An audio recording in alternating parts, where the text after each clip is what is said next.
Welcome to our last episode of our Wealth Creation series. Throughout the series, we've emphasized the importance of starting your wealth creation journey, setting specific financial goals, and staying the course regardless of your life stage. Today, we will wrap it up by covering the essential subject of financial planning within marriage, planning financially for your children, and practical estate planning to make sure you secure your family's future. Palesa, thank you for joining me. Thanks, Noxie. I want us to discuss how one should consider the marital contract way before even the marriage, because I think it's a fundamental key in your financial planning. It affects your wealth creation. And so before we even talk lobola, before we even talk the wedding date, should one be looking at the prenuptials? Noxie, thank you very much for having me back, and I'm excited to answer your question and to be here as well. Now, marriage contracts, quite an interesting topic to talk about. And so, 100% Noxie, you're on point. It's important for anyone who's thinking of tying the knot to think of their marriage contract way before they actually tie the knot. In fact, even way before you even have that proposal, because we do know that in some cultures, you will get proposed first. It's important to already having started discussing the type of marriage contract you're going to be in, simply because some contracts need to be drawn up and signed way before you actually start even the lobola negotiations. When you do use the process of having the lobola negotiations, ultimately you could end up in community of property. It means that your assets and liabilities together with your spouse before and after the marriage are shared.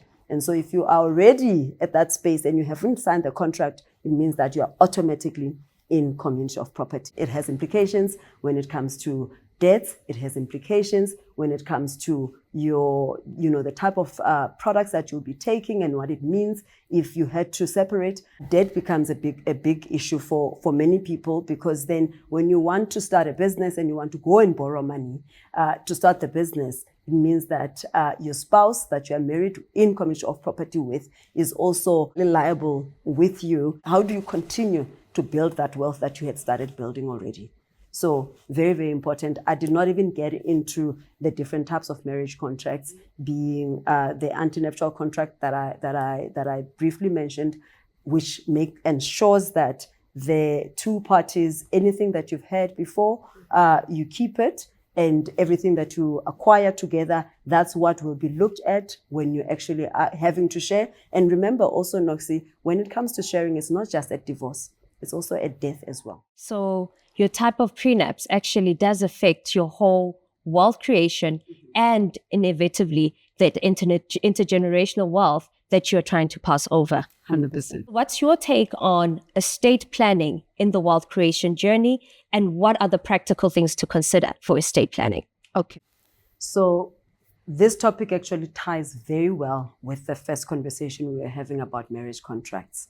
So when it comes to estate planning, it is actually one of the ways in which you, number one, you build wealth, but secondly, how do you then transfer that generational wealth into the next generation? So there are some tools that you need to be looking at that point. So you'll need to be looking at creating a will. Even at in your early life stages, when you're starting to work, when you're acquiring assets, as I mentioned in the previous session that we had, that when you're acquiring assets, you need to start having a will. But you want to also ensure that that wealth is then transferred into the next generation. You're not just building it. And so you then have to look at, do you want to build a trust, for instance? So that's another tool that you can use. Do you want to create a trust that will house the assets that you have? And are you going to, if you are in a setup where you have gotten married, do you want that trust to be joint between yourself and your husband, or is it just going to be for yourself? Is it going to be for yourself as well as your children, if you do have children? Also, you may just be deciding, I'm just going to be single for the rest of my life, and that's absolutely okay. Long and short of it, Noxie, you cannot create generational wealth without looking at your estate plan. And part of looking at your estate plan is ensuring that you've got the correct tools or the correct products in place.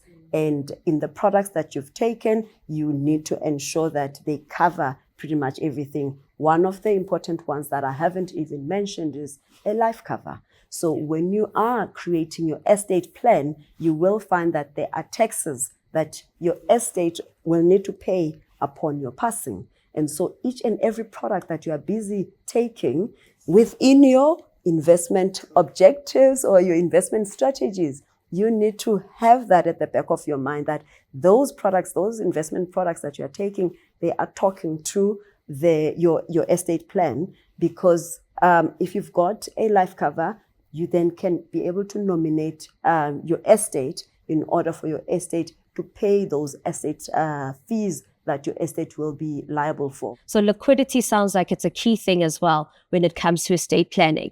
And I love how you mentioned that one of the ways of sort of circumventing it would be having that life cover.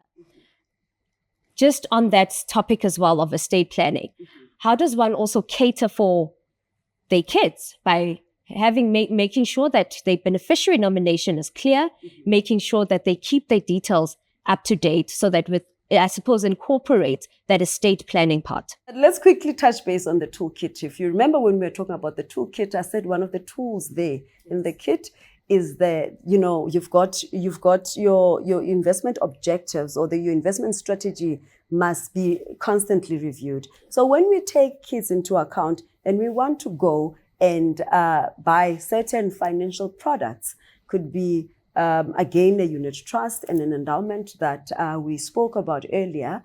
This is when you can say, I want to buy a product that I can ensure or that can ensure that I have nominated beneficiaries. Yes. What's nice is that in terms of the rules of the law, beneficiary nomination in certain products take precedent over a will. And so once you've you've taken a product that allows you to nominate a beneficiary, your children, you can ensure that your children have already been taken care of. What are some of those products? So some of those products is called an endowment. That is the most generic term I can use. But of course, when you go to each individual product house, such as 91, they would call it something different. You go to, it's called a life portfolio. You go to another product house, they use another name. However, what's important is you always need to link up with your financial advisor or contact your financial advisor and request clarity on the type of products that you can use that contribute, number one, to you creating the wealth that you want to create and leaving the wealth that you want to leave. Yet at the same time, be able to be very clear and specific in your instructions that upon my passing, this is what I want for my beneficiaries to get, and this is how I want them to get. How relevant are trust in this wealth planning and intergenerational wealth transfer? Very relevant, Noxie, very relevant. I think when we think of trust in many instances, we worry too much about the tax, because previously when when we learned about the trust, it was mainly because of the tax element that it brought. There was a benefit from a tax perspective. However, it's important for us to look beyond the tax. Sometimes you need to weigh it and see what's more important. Is the fact that I'm building assets or I'm buying assets that are growing in value, that when I eventually pass on will be very difficult to pass to the next generation, because I don't have a life cover or I don't have an endowment that can actually fund the liquidity that you spoke about in order for those assets to be passed on to the next generation. Is that an issue? If that is then an issue, then you want to sort of start taking a trust. In fact, I often say that if we all knew you must have a trust even before you have assets. Sure. It's basically saying you need to have a house before you put furniture inside it. And so trust is exactly like that. It's your house so that you can build or rather add your assets inside it while it's already existing, because also transferring assets into a trust can also be a bit cumbersome. It can also have tax implications, cost implications. So if you already have the trust as a foundation or as your house, and you're then saying, as I'm buying assets, as I'm building my wealth, as I'm earning more, I already have a place where I can house all these assets outside my ID, because your ID is the problem here. Outside my ID, then it means that when you pass on and that ID ceases to exist, then your trust will just continue from this generation to the next generation perpetually. Trust can exist perpetually without having to transfer any assets. But also what's important in the wealth creation journey is that with trust, there's also a few other people that are managing the assets on your behalf. So you take care of that. You mentioned in our previous session the emotional blockers. You can get rid of the emotional blockers because the assets that are sitting in the trust are only there to only take care of the beneficiaries of the trust, and the job of the trustee is to look after those assets so that they look after the beneficiaries of the trustees.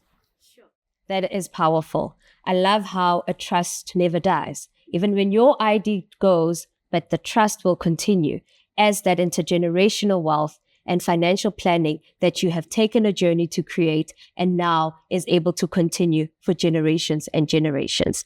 Palesa, thank you so much for your insight. It's always a pleasure having you.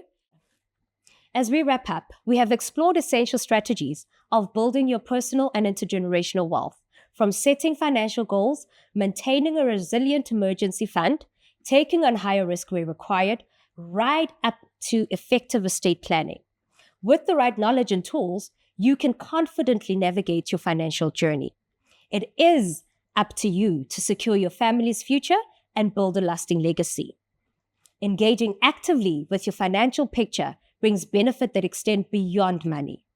So thank you very much for joining us on this journey of wealth creation.